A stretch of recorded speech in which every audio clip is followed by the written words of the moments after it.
स्वामीनारायण हरे, स्वामीनारायण हरे। भूगोल खगोल वचनामृतम।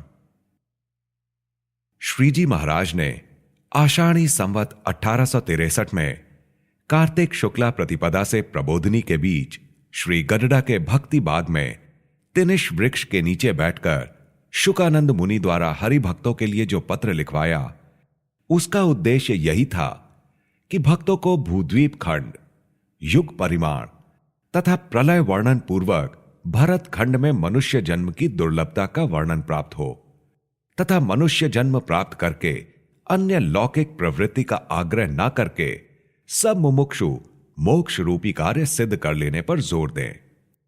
उस बात का वर्णन हरि लीलामृत के छठे कलश के विश्राम 11-12 में किया गया है। यह बात गौण है कि वह पत्र उसी समय पर लिखा गया होगा या कुछ अन्य समय पर लिखा गया होगा, लेकिन इसे उपयोगी समझकर यहां पृथक रूप से मुद्रित किया गया है। श्रीमद् भागवत आदि सद्ग्रंथों में लिखा हुआ है कि भरत खंड में मनुष्य देह प्राप्त करना अति दुर्लभ है तथा चिंतामणि तुल्य है। यह एक ऐसी देह है जिसे पाने की इच्छा इंद्रादि देवता तक किया करते हैं। यद्यपि इन देवताओं के विषय, वैभव, विलास तथा आयुष्य मनुष्यों की अपेक्षा अत्यधिक हैं, परंतु वहां मोक्ष की साधना नहीं होती। मोक्ष की साधना तो भरत खंड में मनुष्य देह प्राप्त करने से ही होती है। उसके सिवा यह साधना किसी अन्य स्थान में कोई दूसरी देह धारण करने से नहीं होती। अतः मृत्यु लोक के समस्त देशों की अपेक्षा भरत खंड में मनुष्य देह को प्राप्त करना अधिक उत्कृष्ट माना गया है। उसके तुल्य कोई अन्य स्थान 14 लोकों तक में नहीं है। उन 14 लोकों के नाम इस प्रकार हैं। यह मृत्यु लोक है। उसके ऊपर 6 लोक हैं, जिनमें प्रथम भुवर लोक है। उसमें मलिन देव रहते हैं। उससे ऊंचा दूसरा स्वर्ग लोक है। उसमें इंद्रादि देव निवास करते हैं। उससे ऊंचा तीसरा महर लोक है, जिसमें अर्यमादि पितृदेव रहते हैं। उससे ऊंचा चौथा जनलोक तथा 5वां तप लोक है। इन दोनों लोकों में भृगु आदि ऋषि रहते हैं। उससे ऊपर छठा सत्य लोक है। उसमें ब्रह्मा रहते हैं। इस प्रकार सत्य लोक सहित ऊर्ध्व 7 लोक हैं। मृत्यु लोक से नीचे जो 7 लोक हैं, उनमें प्रथम अतल, दूसरा वितल और तीसरा सुतल है। इन तीनों लोकों में दैत्य रहते हैं। सुतल से नीचे तलातल, दूसरा महातल और तीसरा रसातल है। इन तीनों लोकों में निशाचर रहते हैं। इन निम्न 6 लोकों से नीचे 7वां लोक पाताल है, जिसमें सर्प रहते हैं। ये 7 लोक मृत्यु लोक से नीचे हैं। इन्हें मिलाकर कुल 14 लोक हुए। उनमें मृत्यु लोक श्रेष्ठ है। उस मृत्यु लोक के 7 द्वीप हैं, जो चक्राकार हैं। उनके मध्य जम्बू द्वीप है। वह 1 लाख योजन वाला है। उसके चारों तरफ खारे जल का समुद्र है।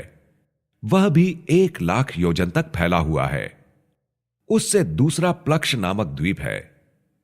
वह 2 लाख योजन का है। उसके चारों ओर समुद्र भी 2 लाख योजन का है। उसका जल गन्ने के रस के समान है। उससे तीसरा शालमली द्वीप है। वह चारों ओर फैला हुआ है और 4 लाख योजन का है।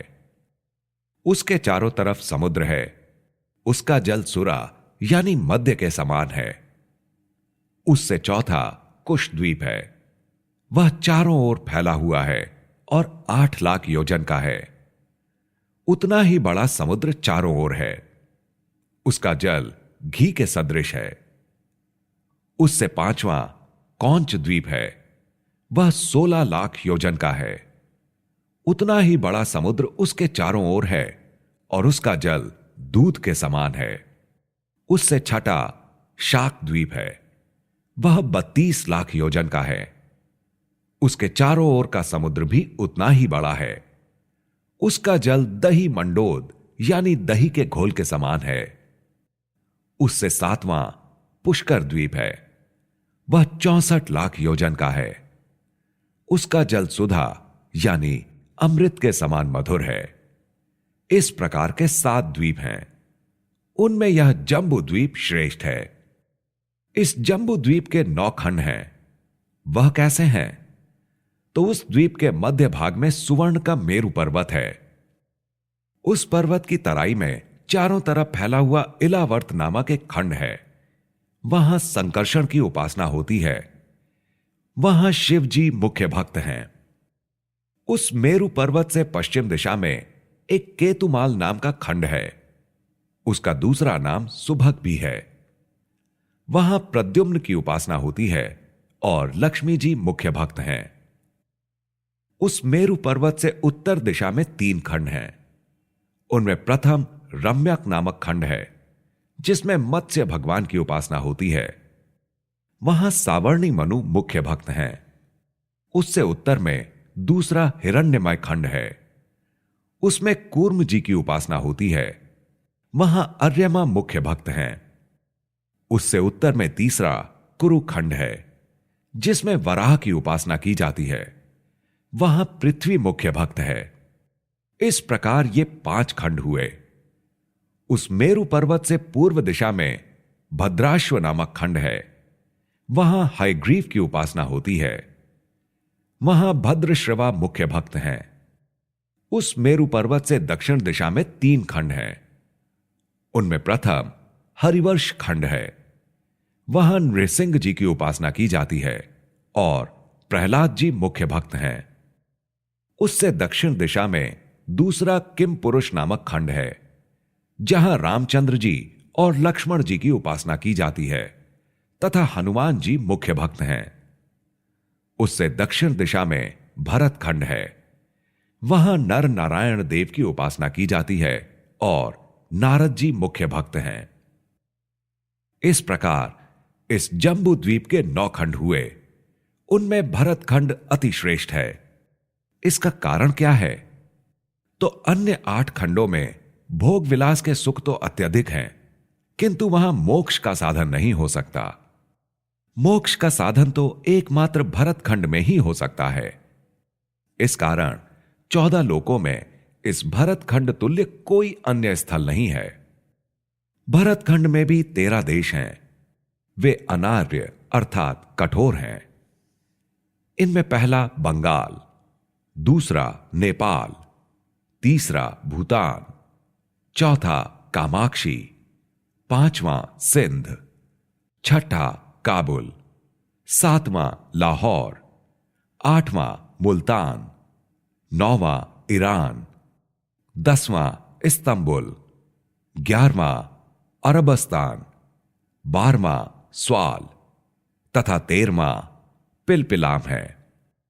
ये 13 देश मलिन है। इनमें जो मनुष्य देह पाता है, उसके लिए मोक्षदाता सद्गुरु का योग मिलना तथा मोक्ष धर्म को समझना अत्यंत दुष्कर रहता है। दूसरे 12.5 देश भी हैं। वे आर्य अर्थात उत्तम हैं।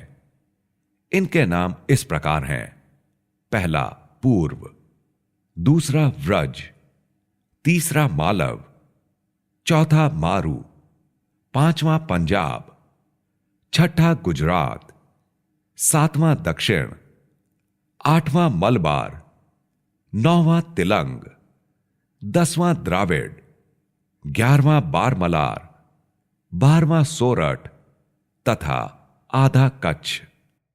ये 12.5 देश उत्तम हैं। इनमें सद्गुरु तथा ब्रह्मवेत्ता संत का प्राकट्य अधिक रहता है। इन देशों में जो पुरुष मनुष्य देह पाते हैं, उन्हें धर्म, भक्ति, वैराग्य तथा ज्ञान का बोध हो जाता है और मोक्ष मार्ग का भी ज्ञान मिल जाता है। इन बातों की जानकारी कैसे होती है? सुनिए। इन उत्तम देशों में भगवान के अनेक अवतार होते हैं, इसीलिए ये देश श्रेष्ठ हैं। यदि भरत खंड के सभी मनुष्य मोक्षोपाय करें तो उनका मोक्ष हो सकता है। यदि वे ऐसा उपाय नहीं करते तो मोक्ष नहीं हो सकता। अतः जो विवेकी हैं, वे सब हिंसा दोष रहित होकर कुसंग का परित्याग करके सद्गुरु एवं ब्रह्मवेत्ता संत का आश्रय ग्रहण करें तथा उनकी सेवा करें। उन सद्गुरु संत के लक्षण सदग्रंथों में लिखे हुए हैं कि वे धर्म, भक्ति, वैराग्य तथा ज्ञान आदि शुभ गुणों से संपन्न होते हैं। उनको पहचान कर उनकी शरण ग्रहण करें और अपनी देह, इंद्रियों और अंतःकरण को उनकी आज्ञा के अनुसार ही रखें तथा भगवान का भजन करें। मोक्ष का यही साधन है। जिसने भूतकाल में इस मोक्ष साधन को अपनाया था तथा वर्तमान काल में जो यह साधन करता है और भविष्य काल में भी कोई इसके अनुसार करेगा, तो समझना कि उसने मनुष्य देह का अमूल्य लाभ ले लिया तथा उसे ही विवेकशील और बड़ा मानना। जो मनुष्य यह बात नहीं समझता, वह वस्तुतः संसार के तुच्छ सुख के लोभ में आसक्त होकर काल कवलित मिथ्या मतवादी गुरुओं के वचनों से ऐसी अमूल्य मनुष्य देह को खो बैठता है। भले ही ऐसे अज्ञानी जगत में चतुर, समझदार और महान कहलाते हों तथा उनकी यश कीर्ति भी भले ही अधिक फैली हुई हो, परंतु सब स्वप्न तुल्य है। जिसे सच्चा मानकर ऐसे अज्ञानी लोग मतवादी गुरुओं से मुग्ध होकर रहते हैं, उन्हें मोक्ष का उपाय नहीं सूझता। इसलिए ब्रह्मवेत्ता संत तथा सदग्रंथ ऐसे लोगों को मूर्ख और आत्मघाती बताते हैं। ऐसे लोगों के लिए तो मोक्ष क्षेत्र में पुनः मनुष्य देह पाने में अधिकाधिक विलंब होता है। यह बात सदग्रंथों के अनुसार लिखी गई है कि जब हमारे 666 वर्ष तथा 8 मास बीतते हैं, तब ब्रह्मा का एक लव होता है। ऐसे 60 लवों का एक निमिष होता है। सो हमारे 40,000 वर्ष बीत जाएं, तब ब्रह्मा का एक निमिष होता है। ऐसे 60 निमिषों का एक पल होता है। हमारे 24 लाख वर्ष बीतने पर ब्रह्मा का एक पल होता है। ऐसे 60 पलों की एक घड़ी 24 मिनट होती है। हमारे 14 करोड़ 40 लाख वर्ष व्यतीत होने पर ब्रह्मा की एक घड़ी होती है। ऐसी 30 घड़ियों का एक दिन होता है। हमारे 4 अरब 32 करोड़ वर्ष होने पर ब्रह्मा का एक दिन होता है। इस प्रकार 4 युगों की एक चौकड़ी होती है।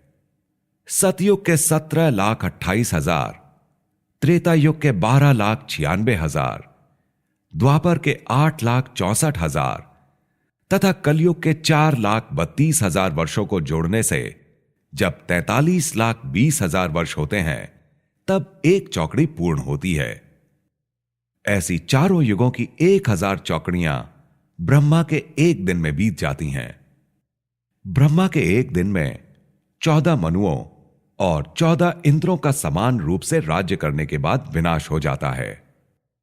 एक मनु तथा एक इंद्र हमारे 30 करोड़ 85 लाख 71,428 वर्ष, 6 मास, 25 दिन, 42 घड़ी, 51 पल, 25 निमिष, 42 लव तथा इसके उपरांत 12 लव के 14वें भाग में एक एक रहकर 14 इंद्र हो जाते हैं। वे ब्रह्मा के लव निमिषादि समस्त दिनों में उत्पन्न होकर नष्ट हो जाते हैं। उसका नाम है नित्य प्रलय।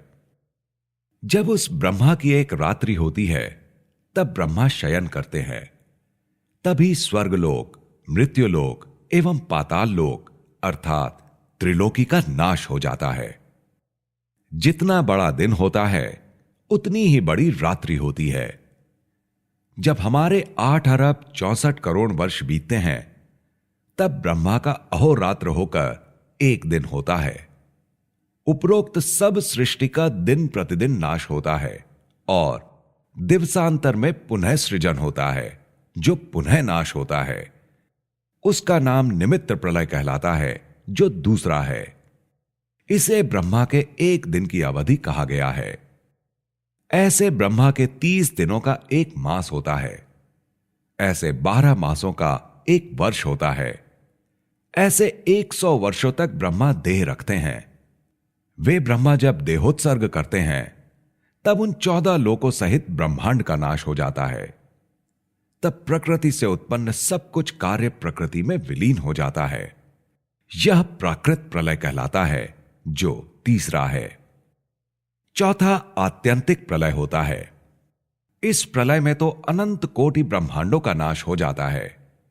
उस दिन प्रधान पुरुष के कारण प्रकृति पुरुष भी अपने में अनंत ब्रह्मांडों को प्रतिलोम करके स्वयं अक्षर पुरुष के तेज में लीन हो जाते हैं। इसे आत्यंतिक प्रलय कहा जाता है। ये सभी ब्रह्मांड प्रलय काल में जैसे प्रतिलोम होते हैं, वैसे ही उत्पत्ति काल में अनुक्रमानुसार उनके द्वारा अनुलोम ही उत्पन्न होते हैं। ये तो 4 प्रकार के प्रलय की बात कही। इनमें तीसरा प्राकृत प्रलय ब्रह्मा की आयुष्य अवधि तक का कहा गया है। ऐसे 3.5 करोड़ प्राकृत प्रलय हो जाते हैं, तब यह जीव ऐसे मनुष्य शरीर को प्राप्त होता है। ऐसी मूल्यवान मानव देह को वृथा, मिथ्या, माइक सुख तथा मिथ्या मतवादी गुरु के आश्रय में रहने के कारण वह गंवा बैठता है। उस जीव को यम यातना, नरक कुंडों के दुखों तथा 84 लाख योनिजन्य शरीरों के कष्टों को भोगना पड़ता है। उन 84 लाख योनियों से गुजरते हुए जब 3.5 करोड़ प्राकृत प्रलय होंगे, तब जीव को पुनः मोक्ष क्षेत्र में ऐसा मनुष्य शरीर प्राप्त होता है। इतना विराट विलंब उसे मनुष्य देह पाने में हो जाता है।